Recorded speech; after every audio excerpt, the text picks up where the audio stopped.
ಈ ಕ್ಷಣದ ಅತಿ ದೊಡ್ಡ ಸುದ್ದಿ. ಸಚಿವ ಕೆಎನ್ ರಾಜಣ್ಣ ರಾಜೀನಾಮೆ ಅಂಗೀಕಾರ. ರಾಜಣ್ಣ ಅವರು ಕೊಟ್ಟ ರಾಜೀನಾಮೆಯನ್ನ ಅಂಗೀಕರಿಸಿದ್ದಾರೆ ಮುಖ್ಯಮಂತ್ರಿ ಸಿದ್ದರಾಮಯ್ಯ. ಉಪಮುಖ್ಯಮಂತ್ರಿ ಹಾಗೆ ಕೆಪಿಸಿಸಿ ಅಧ್ಯಕ್ಷರು ಆಗಿರುವ ಡಿಕೆ ಶಿವಕುಮಾರ್ ಅವರ ಜೊತೆಯಲ್ಲಿ ಚರ್ಚೆ ಮಾಡಿ ಈ ನಿರ್ಧಾರಕ್ಕೆ ಬರಲಾಗಿದೆ.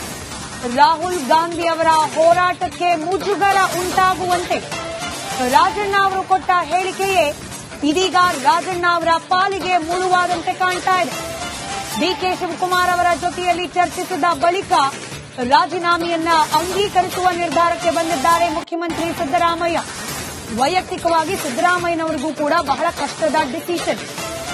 ಹೇಳಿ ಕೇಳಿ ರಾಜಣ್ಣ ಅವರು ಸಿದ್ದರಾಮಯ್ಯನವರ ಆಪ್ತ ಬಳಗದಲ್ಲಿ ಗುರುತಿಸಿಕೊಂಡವರು. ಸಿದ್ದರಾಮಯ್ಯನವರನ್ನ ಪ್ರತ್ಯಕ್ಷವಾಗಿ ಪರೋಕ್ಷವಾಗಿ ಅನೇಕ ಸಂದರ್ಭದಲ್ಲಿ ಬೆಂಬಲಿಸಿದವರು. ಈ ಕುರ್ಚಿ ಕದನ ನಡೆಯುವ ಸಂದರ್ಭದಲ್ಲಿ ಡಿಕೆ ಶಿವಕುಮಾರ್ ಅವರ ಬಣದ ವಿರುದ್ಧವಾಗಿ ಬಹಳ ಓಪನ್ ಆಗಿ ಹೇಳಿಕೆಗಳನ್ನ ನೀಡ್ತಾ ಇದ್ದವರು ಕೆಎನ್ ರಾಜಣ್ಣ.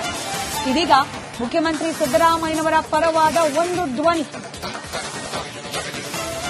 ಬಹಳ ಪ್ರಮುಖವಾದ ಧ್ವನಿ ಅನಿವಾರ್ಯವಾಗಿ ಸೈಲೆಂಟ್ ಆಗೋ ಹಾಗಾಗಿತ್ತು.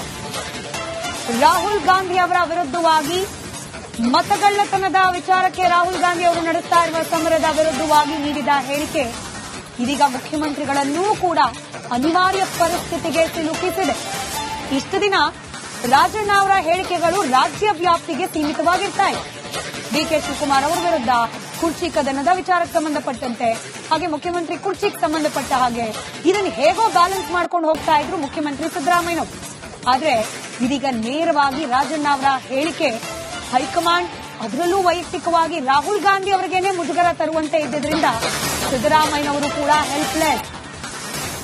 ಈ ಕ್ಷಣದ ಅತಿ ದೊಡ್ಡ ಸುದ್ದಿ. ಸಚಿವ ಕೆಎನ್ ರಾಜಣ್ಣ ರಾಜೀನಾಮೆ ಅಂಗೀಕಾರ. ರಾಜಣ್ಣ ಅವರು ಕೊಟ್ಟ ರಾಜೀನಾಮೆಯನ್ನ ಅಂಗೀಕರಿಸಿದ್ದಾರೆ ಮುಖ್ಯಮಂತ್ರಿ ಸಿದ್ದರಾಮಯ್ಯ. ಉಪಮುಖ್ಯಮಂತ್ರಿ ಹಾಗೆ ಕೆಪಿಸಿಸಿ ಅಧ್ಯಕ್ಷರು ಆಗಿರುವ ಡಿಕೆ ಶಿವಕುಮಾರ್ ಅವರ ಜೊತೆಯಲ್ಲಿ ಚರ್ಚೆ ಮಾಡಿ ಈ ನಿರ್ಧಾರಕ್ಕೆ ಬರಲಾಗಿದೆ. ರಾಹುಲ್ ಗಾಂಧಿ ಅವರ ಹೋರಾಟಕ್ಕೆ ಮುಜುಗರ ಉಂಟಾಗುವಂತೆ ರಾಜಣ್ಣ ಅವರು ಕೊಟ್ಟ ಹೇಳಿಕೆಯೇ ಇದೀಗ ರಾಜಣ್ಣ ಅವರ ಪಾಲಿಗೆ ಮುಳುವಾದಂತೆ ಕಾಣ್ತಾ ಇದೆ. ಡಿಕೆ ಶಿವಕುಮಾರ್ ಅವರ ಜೊತೆಯಲ್ಲಿ ಚರ್ಚಿಸಿದ ಬಳಿಕ ರಾಜೀನಾಮೆಯನ್ನ ಅಂಗೀಕರಿಸುವ ನಿರ್ಧಾರಕ್ಕೆ ಬಂದಿದ್ದಾರೆ ಮುಖ್ಯಮಂತ್ರಿ ಸಿದ್ದರಾಮಯ್ಯ. ವೈಯಕ್ತಿಕವಾಗಿ ಸಿದ್ದರಾಮಯ್ಯನವರಿಗೂ ಕೂಡ ಬಹಳ ಕಷ್ಟದ ಡಿಸಿಷನ್.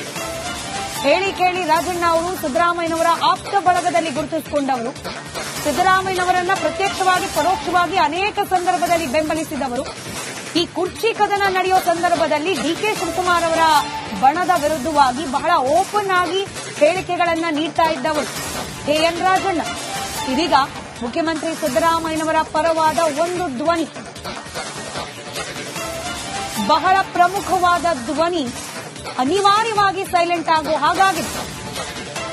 ರಾಹುಲ್ ಗಾಂಧಿ ಅವರ ವಿರುದ್ಧವಾಗಿ ಮತಗಳ್ಳತನದ ವಿಚಾರಕ್ಕೆ ರಾಹುಲ್ ಗಾಂಧಿ ಅವರು ನಡೆಸ್ತಾ ಇರುವ ಸಮರದ ವಿರುದ್ಧವಾಗಿ ನೀಡಿದ ಹೇಳಿಕೆ ಇದೀಗ ಮುಖ್ಯಮಂತ್ರಿಗಳನ್ನೂ ಕೂಡ ಅನಿವಾರ್ಯ ಪರಿಸ್ಥಿತಿಗೆ ಸಿಲುಕಿಸಿದೆ.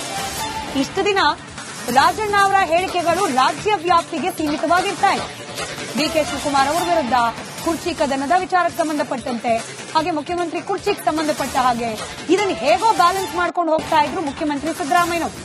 ಆದ್ರೆ ಇದೀಗ ನೇರವಾಗಿ ರಾಜಣ್ಣ ಅವರ ಹೇಳಿಕೆ ಹೈಕಮಾಂಡ್, ಅದರಲ್ಲೂ ವೈಯಕ್ತಿಕವಾಗಿ ರಾಹುಲ್ ಗಾಂಧಿ ಅವರಿಗೇನೆ ಮುಜುಗರ ತರುವಂತೆ ಇದ್ದಿದ್ರಿಂದ ಸಿದ್ದರಾಮಯ್ಯನವರು ಕೂಡ ಹೆಲ್ಪ್. ಈ ಕ್ಷಣದ ಅತಿ ದೊಡ್ಡ ಸುದ್ದಿ. ಸಚಿವ ಕೆಎನ್ ರಾಜಣ್ಣ ರಾಜೀನಾಮೆ ಅಂಗೀಕಾರ. ರಾಜಣ್ಣ ಅವರು ಕೊಟ್ಟ ರಾಜೀನಾಮೆಯನ್ನ ಅಂಗೀಕರಿಸಿದ್ದಾರೆ ಮುಖ್ಯಮಂತ್ರಿ ಸಿದ್ದರಾಮಯ್ಯ. ಉಪಮುಖ್ಯಮಂತ್ರಿ ಹಾಗೆ ಕೆಪಿಸಿಸಿ ಅಧ್ಯಕ್ಷರು ಆಗಿರುವ ಡಿಕೆ ಶಿವಕುಮಾರ್ ಅವರ ಜೊತೆಯಲ್ಲಿ ಚರ್ಚೆ ಮಾಡಿ ಈ ನಿರ್ಧಾರಕ್ಕೆ ಬರಲಾಗಿದೆ.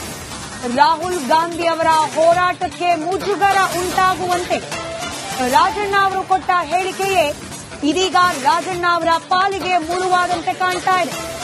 ಡಿಕೆ ಶಿವಕುಮಾರ್ ಅವರ ಜೊತೆಯಲ್ಲಿ ಚರ್ಚಿಸಿದ ಬಳಿಕ ರಾಜೀನಾಮೆಯನ್ನ ಅಂಗೀಕರಿಸುವ ನಿರ್ಧಾರಕ್ಕೆ ಬಂದಿದ್ದಾರೆ ಮುಖ್ಯಮಂತ್ರಿ ಸಿದ್ದರಾಮಯ್ಯ.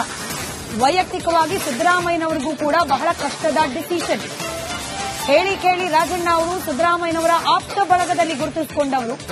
ಸಿದ್ದರಾಮಯ್ಯನವರನ್ನ ಪ್ರತ್ಯಕ್ಷವಾಗಿ ಪರೋಕ್ಷವಾಗಿ ಅನೇಕ ಸಂದರ್ಭದಲ್ಲಿ ಬೆಂಬಲಿಸಿದವರು. ಈ ಕುರ್ಚಿ ಕದನ ನಡೆಯುವ ಸಂದರ್ಭದಲ್ಲಿ ಡಿಕೆ ಶಿವಕುಮಾರ್ ಅವರ ಬಣದ ವಿರುದ್ಧವಾಗಿ ಬಹಳ ಓಪನ್ ಆಗಿ ಹೇಳಿಕೆಗಳನ್ನ ನೀಡ್ತಾ ಇದ್ದವರು ಕೆಎನ್ ರಾಜಣ್ಣ. ಇದೀಗ ಮುಖ್ಯಮಂತ್ರಿ ಸಿದ್ದರಾಮಯ್ಯನವರ ಪರವಾದ ಒಂದು ಧ್ವನಿ, ಬಹಳ ಪ್ರಮುಖವಾದ ಧ್ವನಿ ಅನಿವಾರ್ಯವಾಗಿ ಸೈಲೆಂಟ್ ಆಗೋ ಹಾಗಾಗಿತ್ತು. ರಾಹುಲ್ ಗಾಂಧಿ ಅವರ ವಿರುದ್ಧವಾಗಿ ಮತಗಳ್ಳತನದ ವಿಚಾರಕ್ಕೆ ರಾಹುಲ್ ಗಾಂಧಿ ಅವರು ನಡೆಸ್ತಾ ಇರುವ ಸಮರದ ವಿರುದ್ಧವಾಗಿ ನೀಡಿದ ಹೇಳಿಕೆ ಇದೀಗ ಮುಖ್ಯಮಂತ್ರಿಗಳನ್ನೂ ಕೂಡ ಅನಿವಾರ್ಯ ಪರಿಸ್ಥಿತಿಗೆ ಸಿಲುಕಿಸಿದೆ.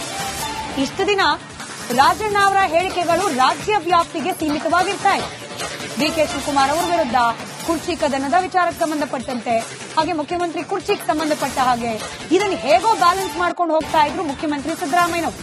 ಆದ್ರೆ ಇದೀಗ ನೇರವಾಗಿ ರಾಜಣ್ಣ ಅವರ ಹೇಳಿಕೆ ಹೈಕಮಾಂಡ್, ಅದರಲ್ಲೂ ವೈಯಕ್ತಿಕವಾಗಿ ರಾಹುಲ್ ಗಾಂಧಿ ಅವರಿಗೇನೆ ಮುಜುಗರ ತರುವಂತೆ ಇದ್ದಿದ್ರಿಂದ ಸಿದ್ದರಾಮಯ್ಯನವರು ಕೂಡ ಹೆಲ್ಪ್ಲೆಸ್. ಈ ಕ್ಷಣದ ಅತಿ ದೊಡ್ಡ ಸುದ್ದಿ, ಸಚಿವ ಕೆಎನ್ ರಾಜಣ್ಣ ರಾಜೀನಾಮೆ ಅಂಗೀಕಾರ. ರಾಜಣ್ಣ ಅವರು ಕೊಟ್ಟ ರಾಜೀನಾಮೆಯನ್ನ ಅಂಗೀಕರಿಸಿದ್ದಾರೆ ಮುಖ್ಯಮಂತ್ರಿ ಸಿದ್ದರಾಮಯ್ಯ. ಉಪಮುಖ್ಯಮಂತ್ರಿ ಹಾಗೆ ಕೆಪಿಸಿಸಿ ಅಧ್ಯಕ್ಷರು ಆಗಿರುವ ಡಿಕೆ ಶಿವಕುಮಾರ್ ಅವರ ಜೊತೆಯಲ್ಲಿ ಚರ್ಚೆ ಮಾಡಿ ಈ ನಿರ್ಧಾರಕ್ಕೆ ಬರಲಾಗಿದೆ.